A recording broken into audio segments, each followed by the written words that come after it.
السلام عليكم ورحمة الله.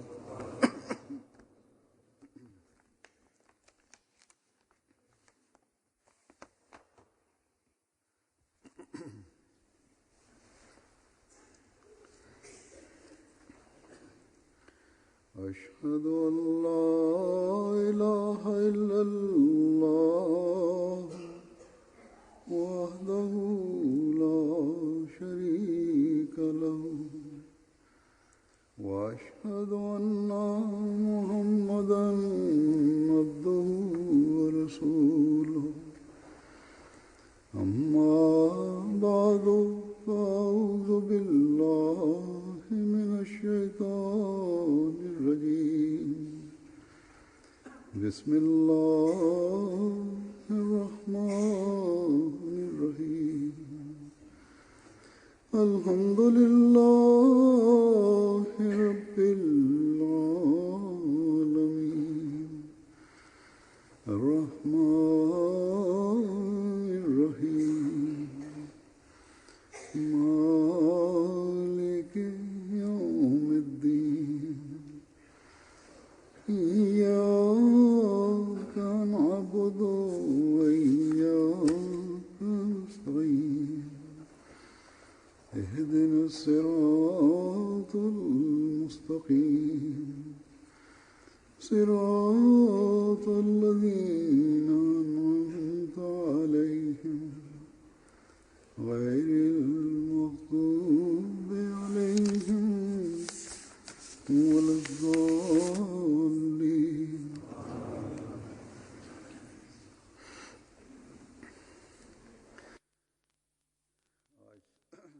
Heute ist der 27. Mai und so wie jeder Ahmadi das bestens weiß, an diesem Tag hat sich nach dem Ableben des verheißenen Messias wassalam, der Beginn der Khilafat ereignet und dieser Tag wird als der Tag des Khalifat, der Tag des Khilafats gefeiert. Und da, wo wir das Versprechen Gottes, die Verheißung des Propheten Muhammad sallam und dem Erscheinen nach der Prophezeiung des verheißenen Messias Islam, der zweiten Manifestation, feiern wir an diesem Tag Gott dankend, dass er uns an einem Strang zusammen versammelt hat, und angesichts dessen legen wir diesen Schwur ab, dass wir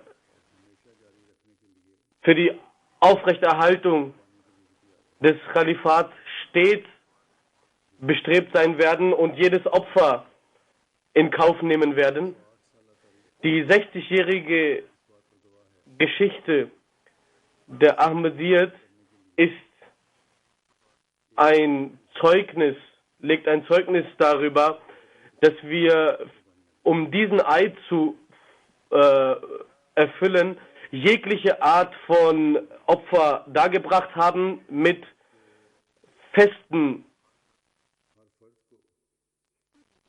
Festigkeit. Jeder, der jetzt in der Jamaat ist oder zukünftig die Jamaat akzeptieren wird, möge Allah ihn dazu befähigen, diesen Eid, diesen Schwur zu erfüllen. Der verheißene Messias wassalam, hat den Grund seines Erscheinens darin erläutert, dass die Rechte Gottes und die Rechte der Mitmenschen gegenseitig erfüllt werden sollen. Auch in der Broschüre Al-Wasiyat hat Allah die frohe Botschaft der Khalifat angekündigt, und dadurch hat der verheißene Messias uns angehalten, diese Dinge in unserem Leben umzusetzen. So sagt er an einer Stelle in dieser Broschüre Al-Wasiyat, das Testament: Wenn ihr wahrhaft euch zu Gott neigen wird, so werdet ihr sehen, und ich verspreche euch, dass ihr zu dem Volk, dem geliebten Volk Gottes werden wird. So setzt die Erhabenheit, Gottes Erhabenheit fest in euren Herzen und zeigt es in eurer Praxis, damit Gott auch in praktischer Weise euch erbarmt.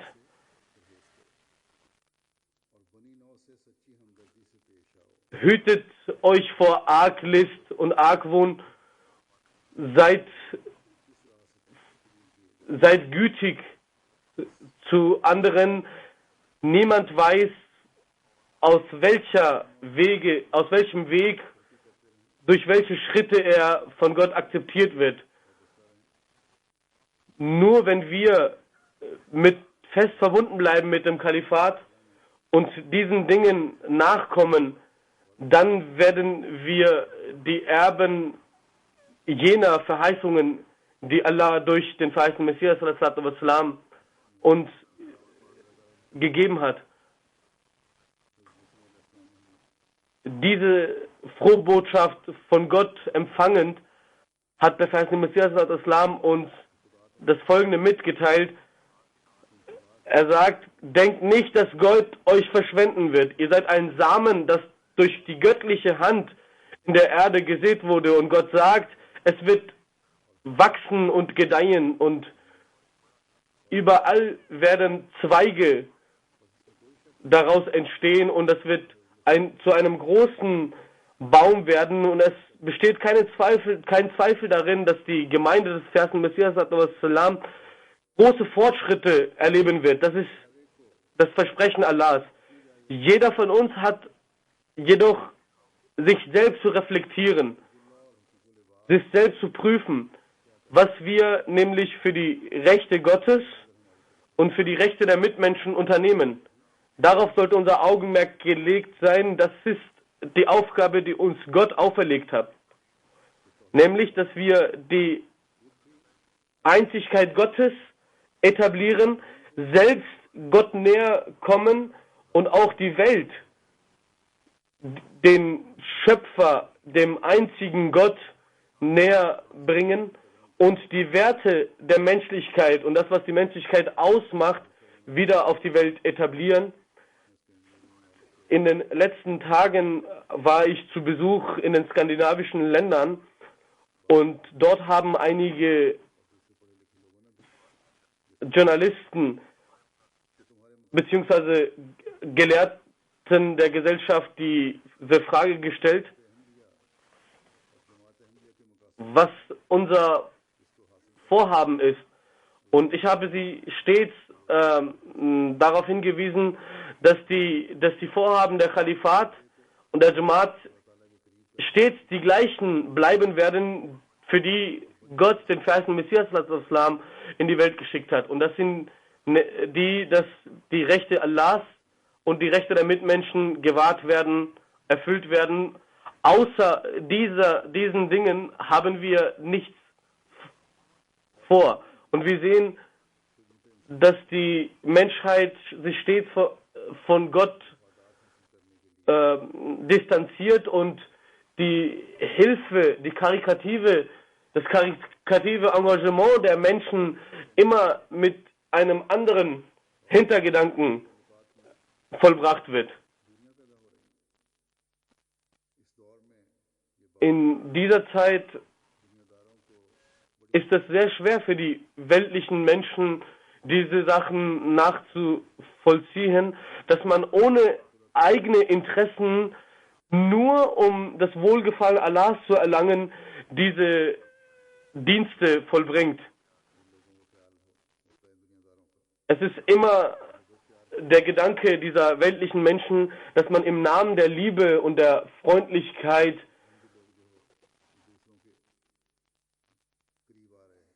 dass die Ahmadis angeblich im Namen der Liebe, im Vorwand der Liebe den Menschen näher kommen und die Menschen an sich heranziehen, und wenn sie dann einmal die Macht ergriffen haben, dann diese Macht auf die Regierung ausweiten und den Staat an sich reißen, und deshalb hätten sie, also die Jamaat, angeblich diese Wege eingeschlagen.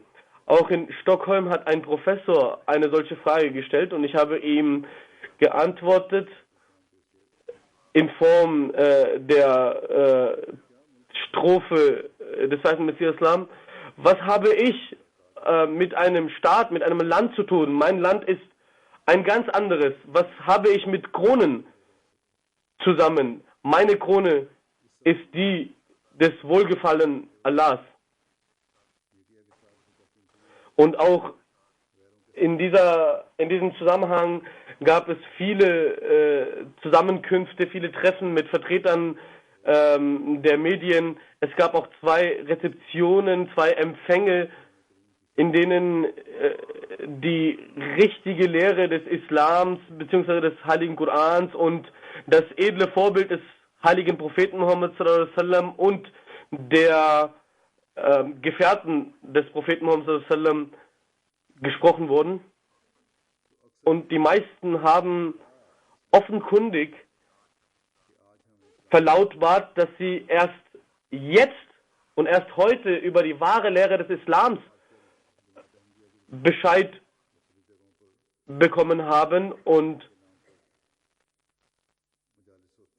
alle Versammlungen, die im Namen des Friedens auf der Welt stattfinden, die die Jamaat Ahmadiyya organisiert, immer äußern sich die Gäste auf diese Weise. Und das ist der Grund, dass auf der ganzen Welt in der heutigen Zeit wir mit dem gleichen Thema, mit der gleichen Botschaft im Westen, im Osten, im Süden und Norden unternehmen wir mit dieser Botschaft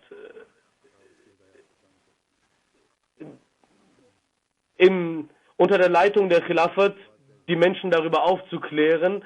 Und wie ich bereits sagte, haben die meisten Menschen das auch geäußert und anerkannt. Und sie sagen, dass wir erst heute verstanden haben, durch den Kalifen der Ahmadiyya, was die wahre Lehre des Islams ist. Daher, nach dem Ableben des verheißenen Messias Islam, hat das fortwährende Kalifat immer als Rechtleitung nicht nur der eigenen Gemeinde fungiert, sondern auch als Leitung für diejenigen, die außerhalb der Gemeinde sind oder Feinde sind. Auch für diese hat die Khilafat stets eine Gestalt der Leitung gegeben.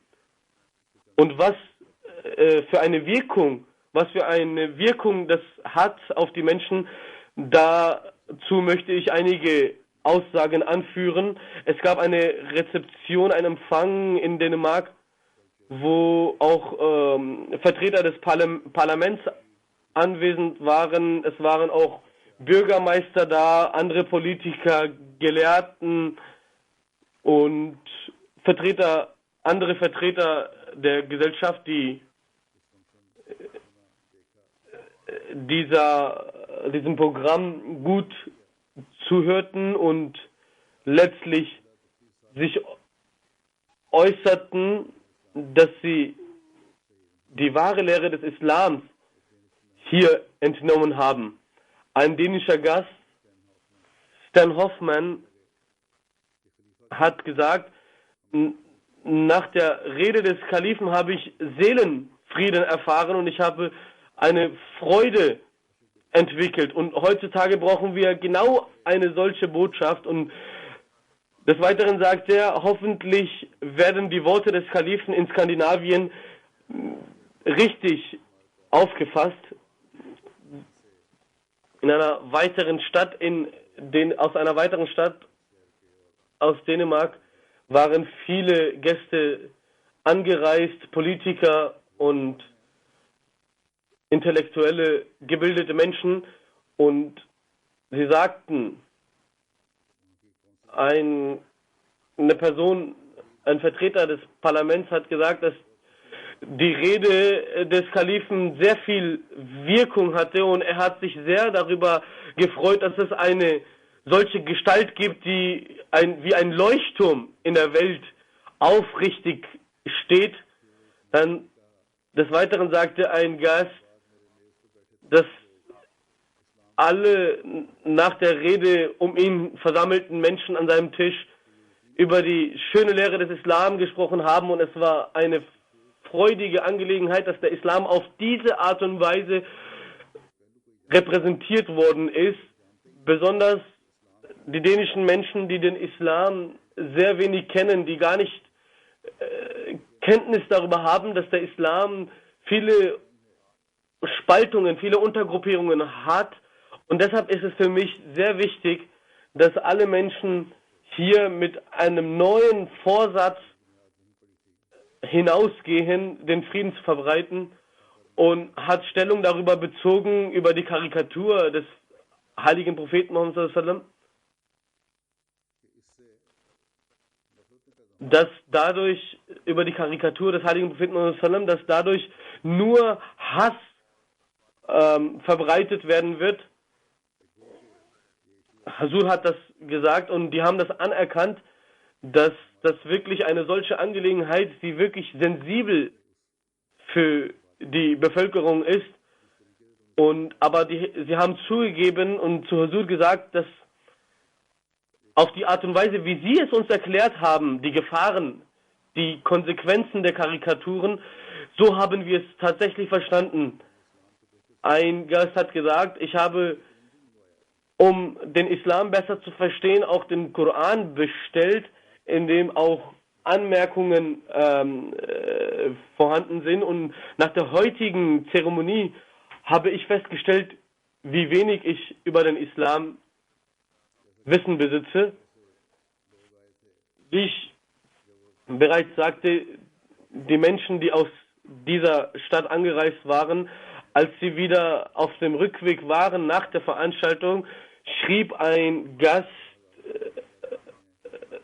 dass er sich dadurch bedanken möchte und es wird stets in seiner Erinnerung bleiben, dieses als.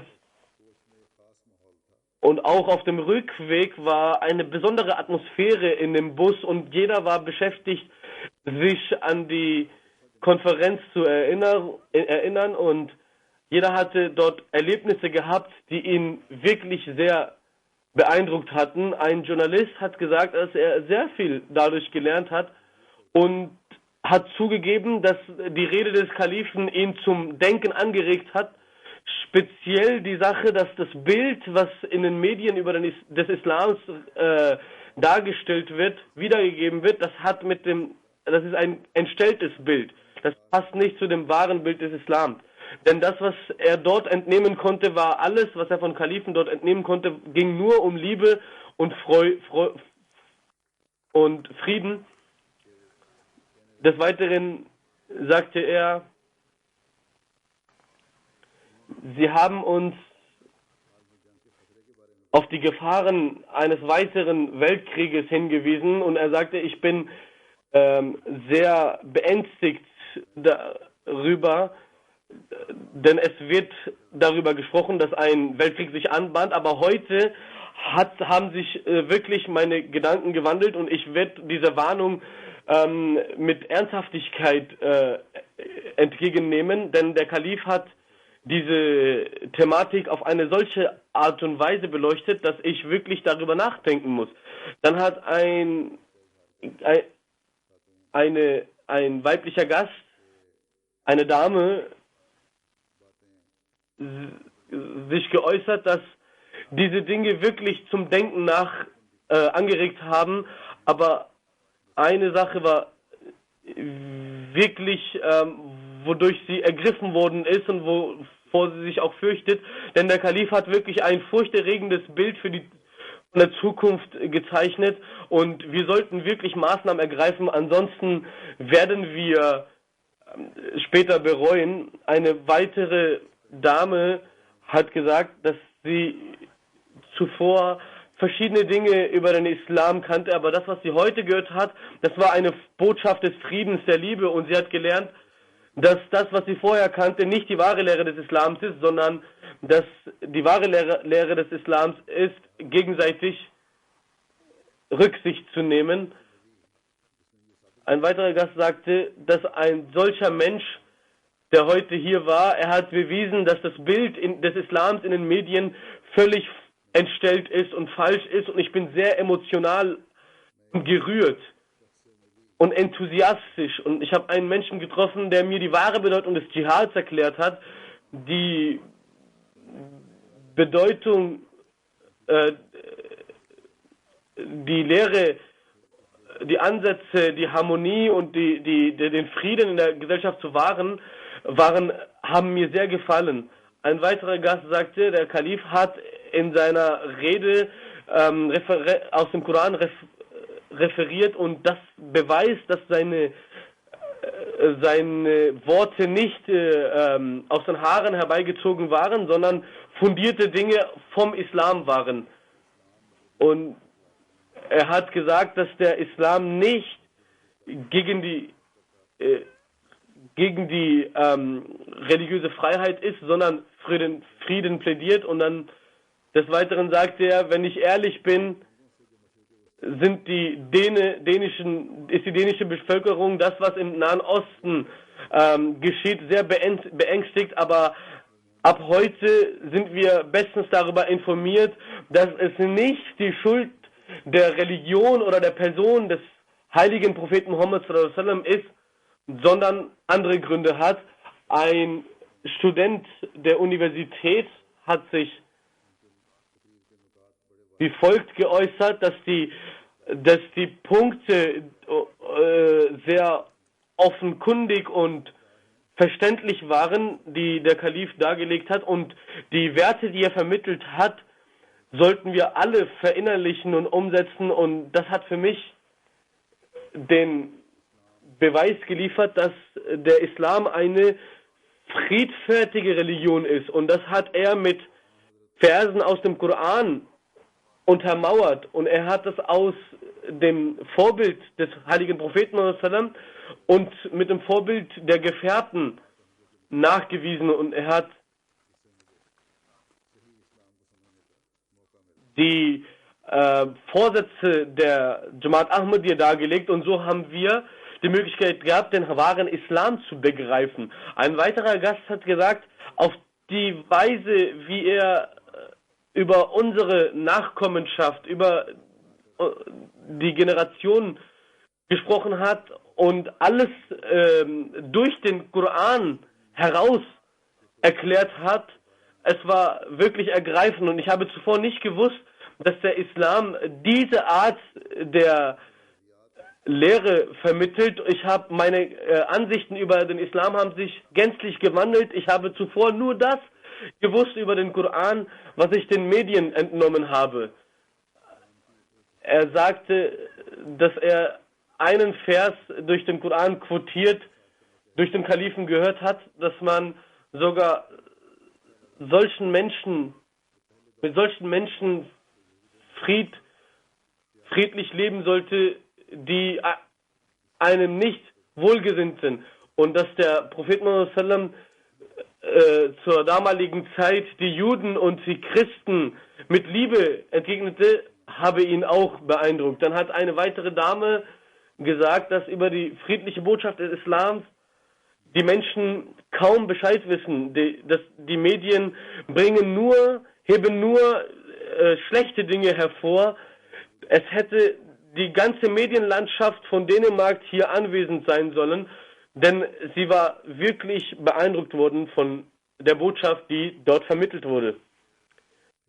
Darüber hinaus hat eine dänische Dame gesagt, dass sie den Islam zuvor nicht kannte, aber heute sehr viel mitnehmen kann und sehr froh darüber ist, dass ihr Lehrer der Kalif ist. Und sie ist überzeugt davon, dass der Islam eine friedfertige Religion ist, und es sei ihr Wunsch, dass die Menschen sich der Botschaft des Islams widmen, und sie würde sich gern wünschen, dass sie eine dänische Übersetzung dieser Ansprache des Kalifen bekommt, sodass sie selbst nochmal verinnerlichen und auch anderen vermitteln kann. Des Weiteren sagten sie, dass diese Botschaft des Friedens der ganzen dänischen Bevölkerung verbreitet werden soll. Wir müssen von der Friedensbotschaft lernen.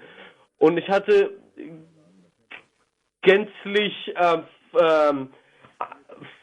boshafte Ansichten über den Islam, aber ich schäme mich, so über den Islam gedacht zu haben, denn die waren von den Medien beeinflusst und heute wurden sie gänzlich gewandelt und ich hatte sogar gedacht, dass vielleicht heute in dieser Veranstaltung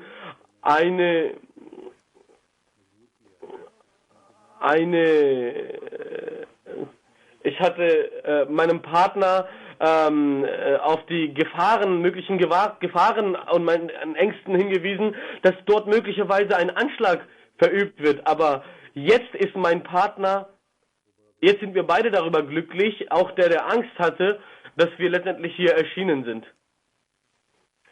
Ein dänischer Politiker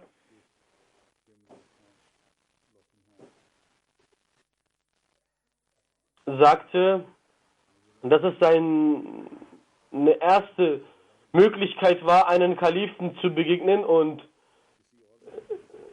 es war eine völlig andere Erfahrung als die er mit anderen Begegnungen mit muslimischen Anführern hatte. Er sagte, ihr Imam sagt über den Islam jene Dinge, die andere arabischen Imame nicht sagen, die ich zuvor begegnet bin. Ihr Kalif sagt, dass der Islam für die Religionsfreiheit steht und die ganze Menschheit, so dieser Politiker, sollte ihren Kalifen lauschen und sie haben eine wirklich großartige und eine große Botschaft mit einer großen Vision.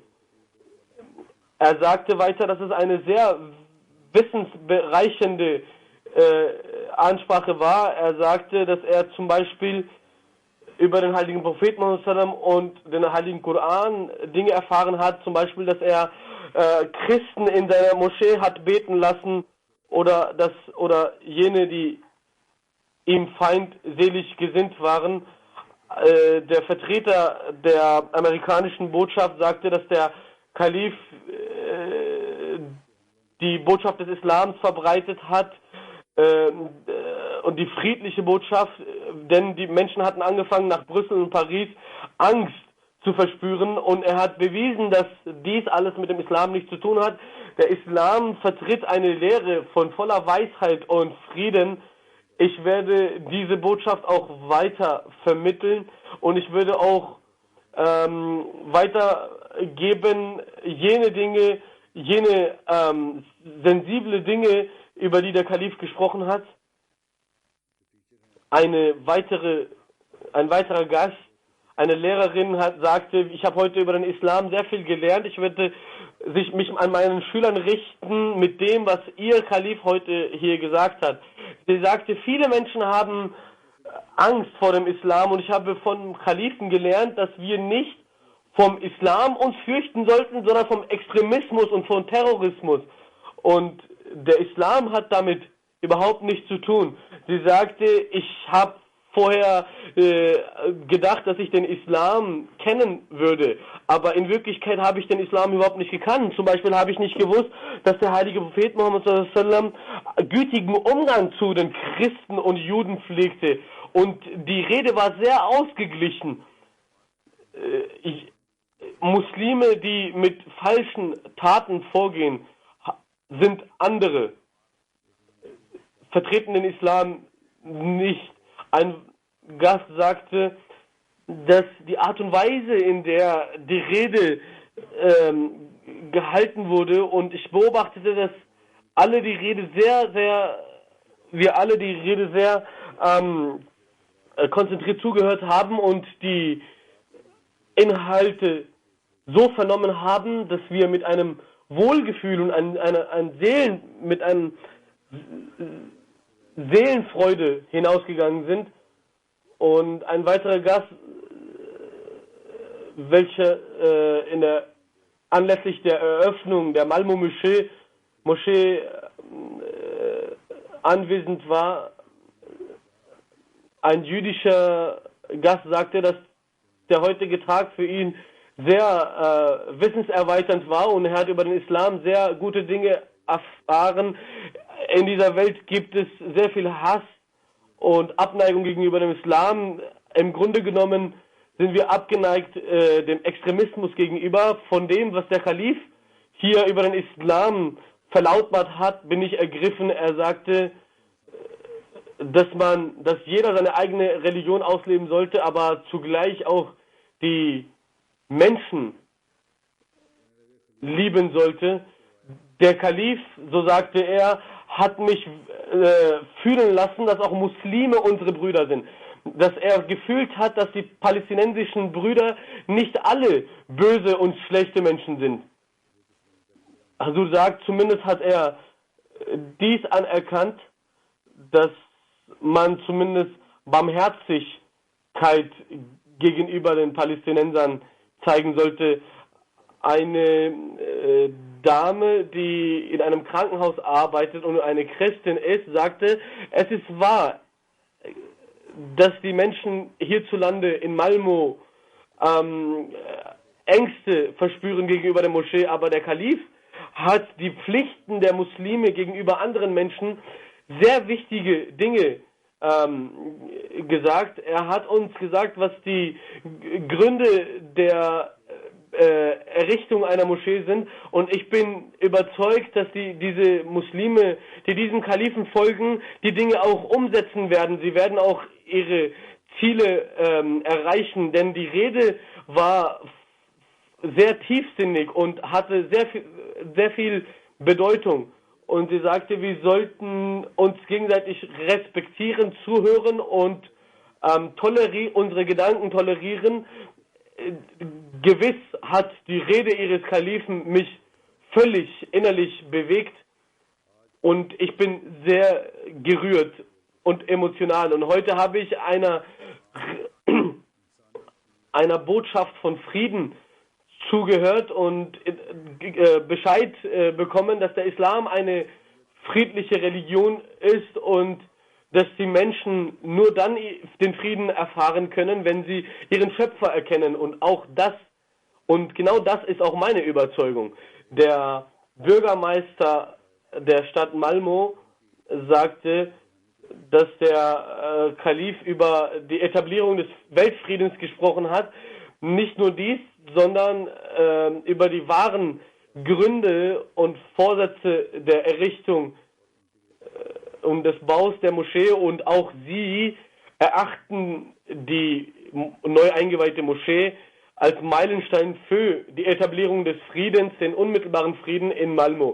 Ein Journalist hat seine Verwunderung ausgesprochen, dass die Kosten der Moschee allein von den Mitgliedern der Jamaat gestemmt werden und dass es eine Angelegenheit von 30 Millionen Kronen war. Und des Weiteren sagte er, dass es eine große Errungenschaft ist, das alles selbst gestemmt zu haben, selbst gearbeitet zu haben. Eine Dame sagte, es war ein Mann, sagte so, das war ein Journalist, dass wenn wir sehen ständig Bilder von Extremisten und Terroristen, aber sie sind völlig verschieden, sie sind andere Menschen. Er sagte, dass er sich in einem Supermarkt befand und jemand fragte ihn, ob er ein Muslim ist. Er erwiderte, nein, ich bin kein Muslim, sondern ein Christ. Und er sagte ihm, dass wenn er ein Christ ist, würde er in die Hölle gestoßen werden. Und er sagte, es ist eine völlig andere Ansicht, die Sie hier über den Islam vertreten, und solche extremen Überzeugungen vertreten Sie hier nicht. Ein weiterer Gast sagte, dass die Rede des Kalifen sehr viel Wirkung hinterlassen hat. Er hat über den Weltfrieden geredet und wie wir den Frieden unter uns etablieren können. Ebenso eine Islamwissenschaftlerin aus der Universität Malmö beziehungsweise ein Islamwissenschaftler, sagte, die Ansprache des Kalifen war sehr interessant und sehr anziehend. Und ich habe danach vernommen, wie Menschen über diese Ansprache gesprochen haben und völlig davon ergriffen waren. Und einige haben sogar davon gesprochen, dass das publiziert werden soll, die Ansprache von Huzur Akdes. Eine Person hat gesagt, dass genauso wie dass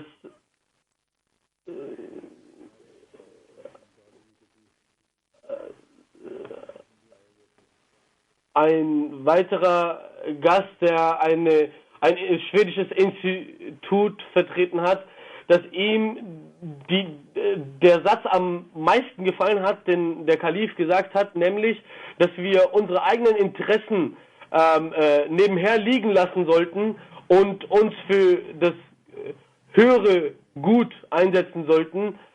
Ein weiterer schwedischer Gast sagte, dass diese Rede aus allerlei Hinsicht vollkommen war. Er hat über den Weltfrieden geredet, er hat über Afrika geredet, die karikativen Anstrengungen, die die Gemeinde in Afrika unternimmt in Form von Schulenbau, Krankenhäuser. Und er sagte, ich glaube an einen Gott und ich bin stolz darüber, dass ein solcher Mensch nach Schweden gekommen ist, der wahrhaft an einen Gott glaubt. Er meinte, er hat keine Angst mehr vor Muslimen, vor wahren Muslimen, sondern nur vor Extremisten. Und ihm hat sich das offenbart dadurch, dass Extremismus und der wahre Islam zwei unterschiedliche Sachen sind. Ein weiterer Gast, jugoslawischer Gast, äußerte sich, dass er völlig ergriffen von den Worten des Kalifen ist. Er hat den Islam auf eine solche Art und Weise verteidigt, wie er von anderen Muslimen nicht verteidigt wird. Er hat gesagt, dass die Lehre des Islams besagt, dass wir tolerant zueinander sein sollen, und er ist stolz auf die Ahmadiyya, dass sie die Verkrustungen und die falschen Annahmen über den Islam verteidigt und behebt. Ein weiterer Gast hat gesagt, dass der Islam ihn wirklich sehr beeindruckt, und er hat hier gelernt, was der Islam ist. Der Kalif hat binnen weniger Minuten den Islam so verteidigt, wie ich zuvor nie zu hören bekommen habe. Er sagte, dass er durch den Kalifen jetzt akzeptieren kann, dass einige Muslime sicherlich falschen Taten nachgehen, aber der Kalif hat den Islam so verteidigt, dass der Islam eine wunderschöne Religion ist. Ein Politiker sagte,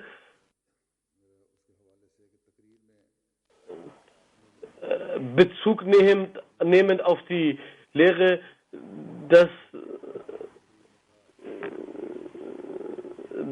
der Kalif gesagt hat, dass sie wirklich nur Frieden von uns verspüren werden. Und er hat gesagt, als ich der Rede lauschte, hatte mich wirklich der Frieden von innen ergriffen.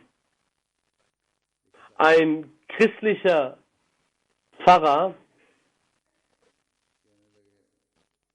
sagte, dass er zur Gänze mit jedem Wort des Kalifen einverstanden ist, und ihm hat sehr gefallen die Rezitation, die er zu Beginn aus dem Heiligen Koran tätigte, sehr, sehr berührt und auf eine sehr spirituelle Art und Weise berührt. Ein weiterer Gast sagte, dass er fühlte, in einer ganz anderen Welt zu sein. Die zentrale Aussage war, dass man auf jene Menschen achten sollte, die besonders leiden und eigener Rechte beraubt sind und schwach sind. Und der Kalif hat ihn wirklich versichert, dass Frieden vom Islam ausgeht, und er ist sich sicher, dass auch andere sich sehr haben durch die Rede bereichern lassen. Ein Gast hat gesagt, dass der Kalif viele Themen in seiner Rede angesprochen hat und die Menschen sagen, der Islam sei eine extremistische Religion, aber der Kalif hat heute bewiesen, dass der Islam eine friedvolle Religion ist. Des Weiteren, ein schwedischer Gast sagte, dass wir über den Islam sehr viel gelernt haben. Es war gut, denn so wie die Medien einem erzählen, dass der Islam eine extremistische Religion ist, haben wir festgestellt, ist völlig falsch. Der Kalif hat uns heute die Ängste genommen, den Islam friedlich dargestellt und den heiligen Propheten als einen Frieden verbreitenden Propheten dargestellt.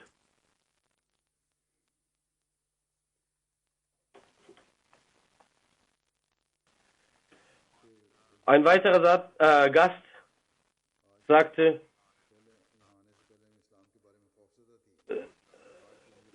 eine Dame sagte, dass sie wirklich sich vorher fürchtete, hierher zu kommen, aber das, was sie sich dachte und was sie hier hörte, war völlig verschieden. Der Kalif lehrt, jeden Menschen zu lehren, unabhängig von der Religion, und das hat mein Herz ergriffen und auch das hat mich sehr berührt, dass der Islam eine solche schöne Lehre bezüglich der Nachbar vermittelt.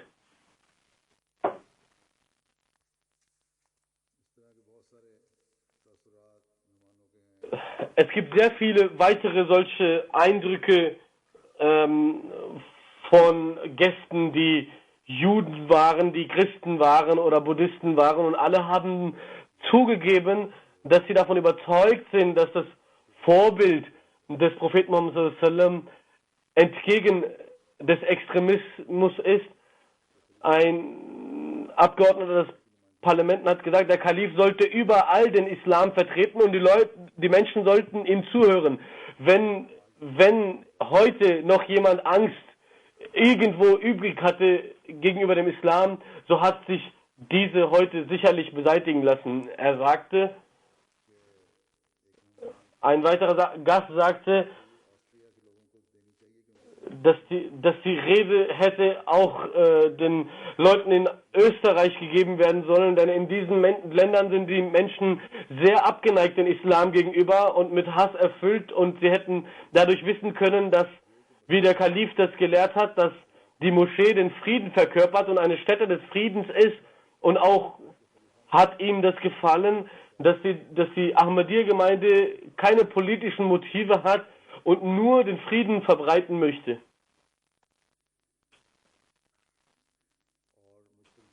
Und mich hat sehr beeindruckt, dass der Kalif gesagt hat, dass die Menschen dass die Ahmadiyya das Leid der Menschheit lindern möchte und ihnen Dienst erweisen möchte, und dass eine Moschee, dass er gesagt hat, dass eine Moschee, die für die Verbreitung des Unheils erbaut worden war, durch den heiligen Propheten niedergerissen worden ist, hat ihn auch sehr gefallen.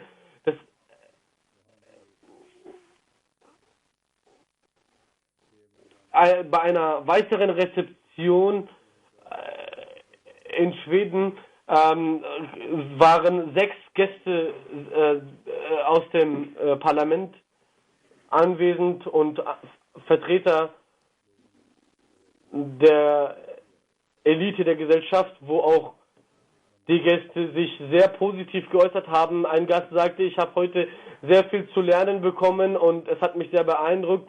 Ich bin sehr dankbar darüber, dass der Kalif hierher kam und dass die Botschaft des Kalifen uns dieses Gefühl gegeben hat, dass wenn wir dieser friedlichen Lehre, auf diese friedliche Lehre eingehen, sich viele Dinge selbst beheben werden. Ein weiterer Gast sagte, dass weil heutzutage heute auf der Welt solche Mächte arbeiten, die Menschen untereinander spalten, und wenn wir dem Kalifen zuhören, so sehen wir, wie wir Liebe untereinander verbreiten können und vieles von ihm lernen können.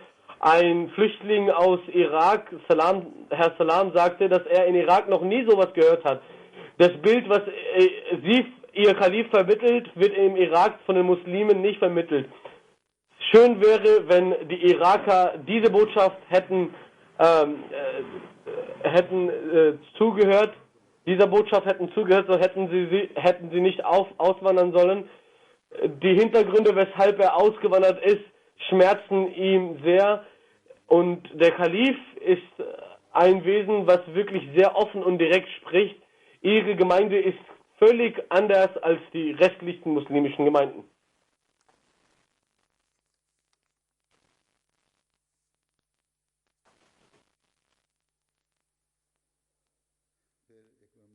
Ein weiterer Gast sagte, es war eine Dame, sie sagt, dass das die wahre Lehre des Islam ist, was der Kalif gesagt hat. Denn das ist auch die grundlegende und die elementare Lehre einer jeden Religion. Nach dem, was der Kalif gesagt hat, ist sie überzeugt, dass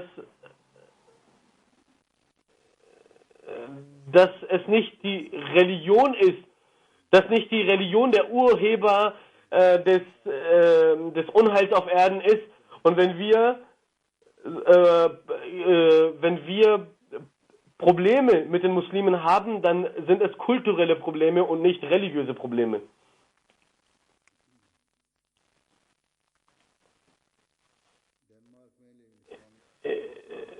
In den Medien in Dänemark hat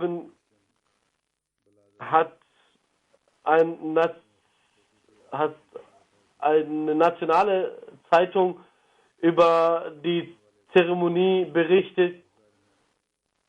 50.000 Leserschaft hat die Zeitung. Eine weitere Journalistin hat ein Interview von mir genommen, welches sich über eine Dreiviertelstunde erstreckte und auch veröffentlicht wurde, beziehungsweise ausgestrahlt wurde. Auch Fernsehsender haben darüber berichtet und somit 2 Millionen Menschen erreicht. Und insgesamt wurde die Botschaft des Islams auf diese Weise 3 Millionen Menschen insgesamt unterbreitet.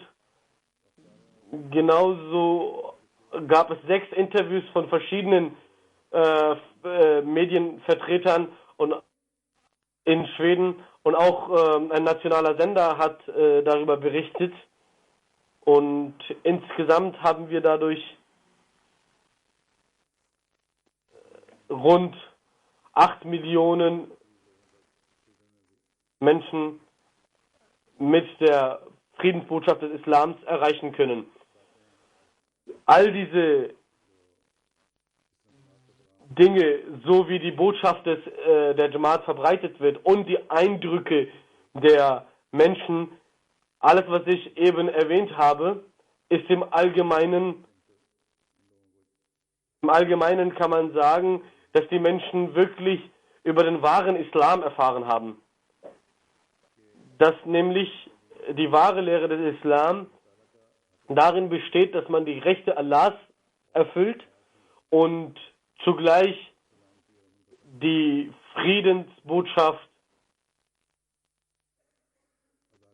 welche sich durch die Erfüllung der Rechte der Menschheit erfüllt. Und die Menschen haben nachvollzogen, dass die Jamaat Ahmadiyya nur deshalb imstande ist, diese Rechte zu erfüllen, weil sie fest verbunden ist mit dem Kalifat.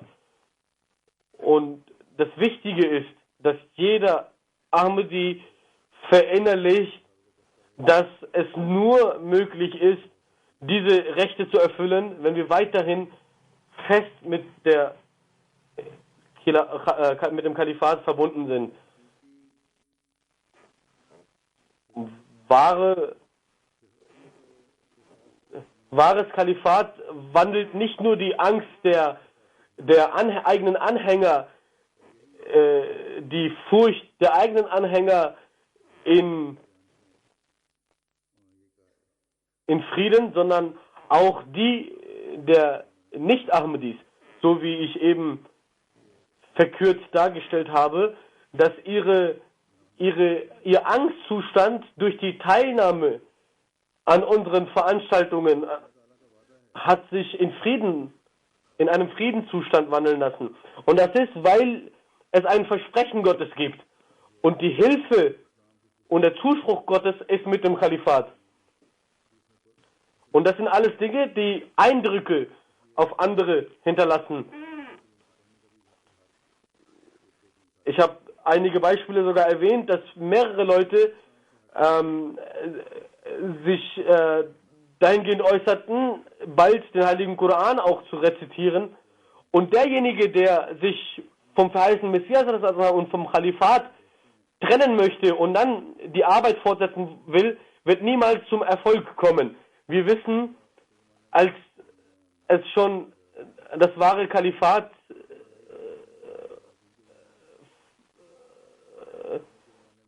das zu Beginn des rechtsgeleiteten Kalifats in der Zeit von Hazrat Umar radiallahu anhu in Syrien und anderen Ländereien ein solcher Frieden etabliert worden ist, dass die damaligen Christen sagten, bei der Wiedereroberung durch die Römer sagten, dass sie wieder die alten Verhältnisse haben möchten, als sie unter die Muslime gelebt haben, und sich gefreut, als die Muslime ihr Gebiet wieder rückeroberten.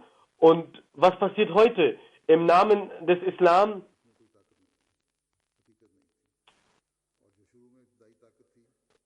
und die Gemeinde, die sich vom Kalifat gespalten hatte, hat ihre Kraft sehr rasch verloren. Die sich vom Kalifat abspalteten, sind nur noch eine bloße Organisation. Sie haben weder ihren eigenen Anhängern Frieden geschenkt, noch Menschen außerhalb ihrer Gemeinde.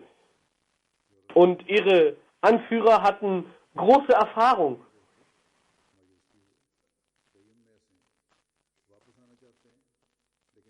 Und es gibt welche, die von hier zu einem sogenannten Kalifat ausgewandert sind, und manche von ihnen wollen sogar zurückkehren, aber können nicht zurückkehren.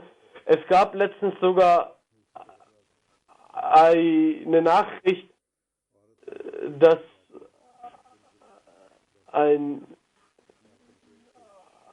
eine Frau sich unter einem Baum, ihr Kind unter einem Baum Milch gab, und die sogenannten islamischen Soldaten kamen und haben dieser Frau ihr Kind entrissen und diese Frau getötet durch Schüsse, weil sie in der Öffentlichkeit ihrem Kind Milch gab. Und das sind die falschen Taten, die sie im Namen des Islams verüben. Sie haben sogar den eigenen Leuten ihren Frieden genommen. Was wollen sie den anderen überhaupt einen Frieden anbieten? Es ist heute eine völlig umgekehrte Angelegenheit, dass die Muslime nicht imstande sind, den Menschen Frieden zu geben, sondern es andere Glaubensanhänger sind, die der Menschheit Frieden verleihen. Aber es ist das Khilafat der Ahmadiyyat, welche die Furcht der Menschheit in Frieden wandelt, und wir sehen eine stete Unterstützung durch Gott, welche nicht abnimmt, sondern stets wächst. Und wie ich schon sagte, dass unsere Geschichte ein Beweis dafür ist. Und wie der verheißene Messias sagte, wenn es ein Unternehmen der Menschen selbst wäre oder eines Menschen wäre, wäre es schon längst vorüber und wäre das schon längst vernichtet worden. Und sogar haben es einige Menschen versucht, das zu vernichten, was der verheißene Messias des Islam angefangen hatte. Und stets sind sie selbst der Zerstörung entgegengelaufen. Und auch wenn heute Menschen wagen würden, sich dagegen anzulehnen, werden sie vernichtet werden.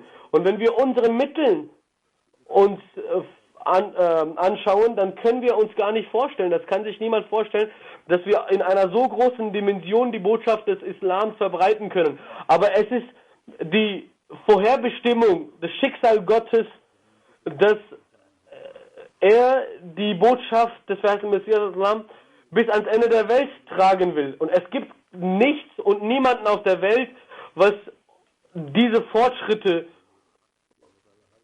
im Wege stehen kann. Und wir sollten stets dieses Gebet äußern, dass Gott alle Ahmadis stets mit dem Khilafat verbunden hält und dass wir unter der Leitung der Khilafat noch mehr Fortschritte der Jamaat erleben können. Nach dem Gebet werde ich 3 Totengebete, 3 Janaza-Gebete sprechen. Es gibt auch ein Janaza, was hier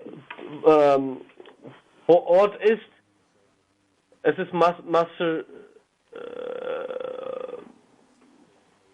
der Name ist entgangen. Er ist im Alter von 80 Jahren verstorben.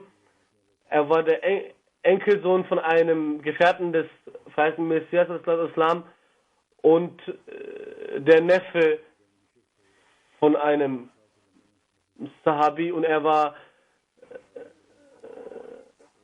hat stets der Jamaat gedient,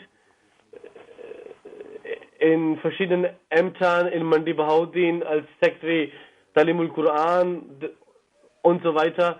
Überall, wo er lebte, hat er die Kinder den Heiligen Koran beigebracht. Er hat auch zuvor schon die Möglichkeit gehabt, wegen dem Glauben im Gefängnis zu sein und Asir zu werden. Er war ein Musi und hinterlässt 2 Mädchen und 5 Jungen.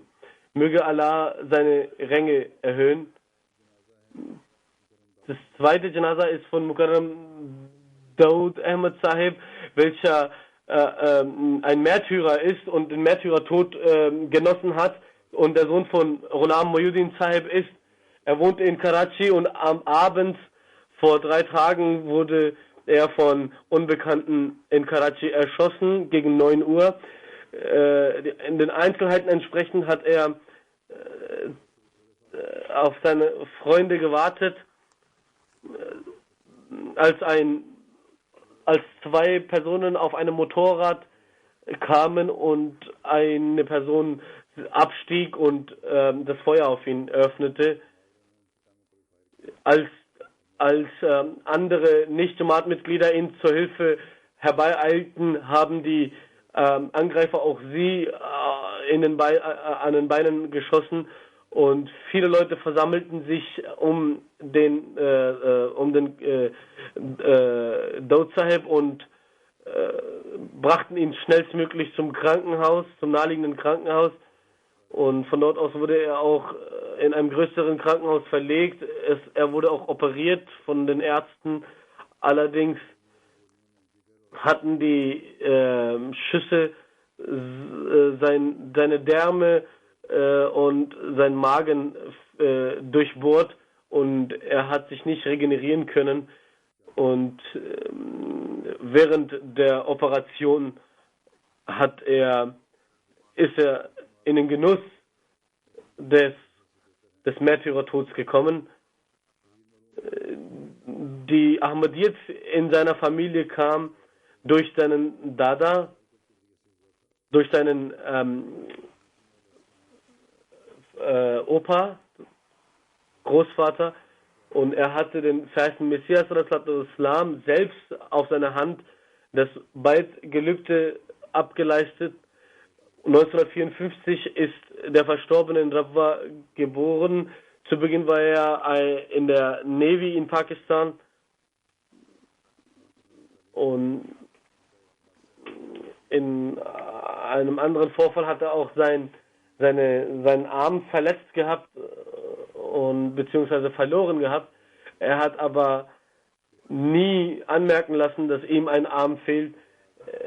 Er war wirklich eine sehr beliebte Person und eine Person mit wirklich guten Vorzüglichkeiten und einem edlen Charakter, und jede Person sagte über ihn immer, dass diese Person nie mit jemandem streiten hätte können.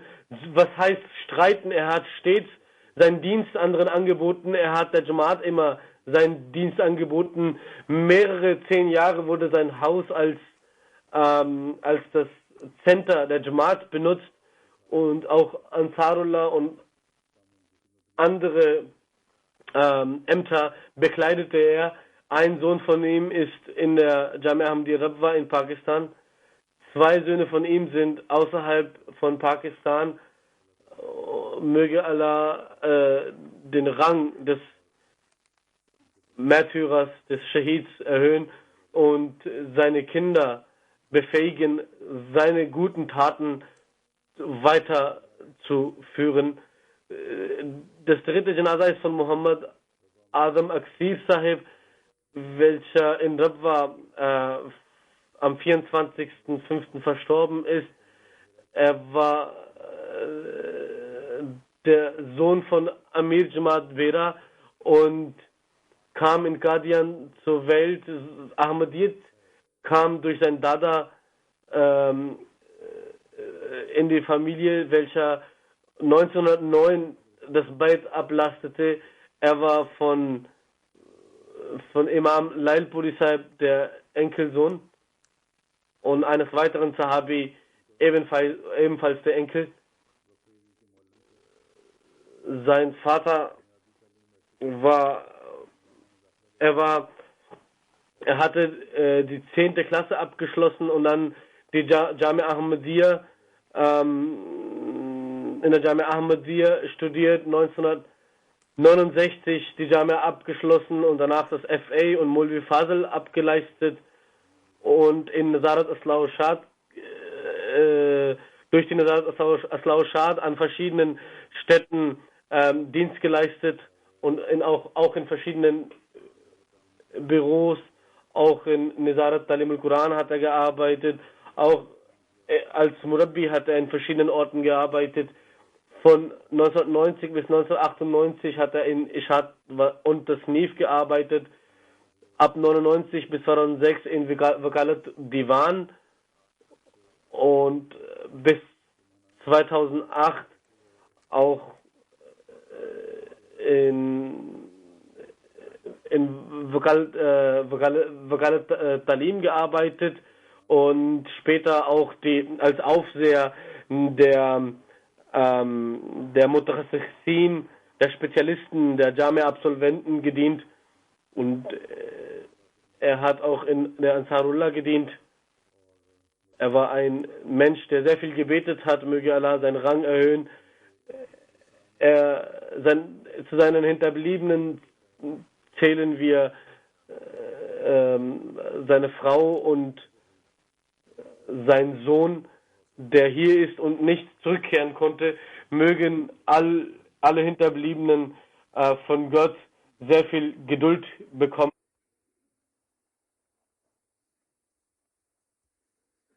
Alhamdulillah,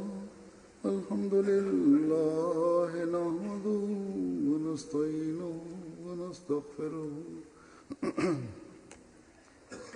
wa nu'minu bihi wa natawakkalu alayhi wa na'udzu billahi min shururi anfusina wa min sayyiati a'malina. من يهده الله فلا مضل له ومن يضلل فلا هادي له ونشهد أن لا إله إلا الله ونشهد أن محمدا عبده ورسوله عباد الله رحمكم الله إن الله يأمر بالعدل والإحسان وإيتاء ذي القربى وينهى عن الفحشاء والمنكر والبغي يعظكم لعلكم تذكرون اذكروا الله يذكركم وادعوه يستجب لكم ولذكر الله أكبر.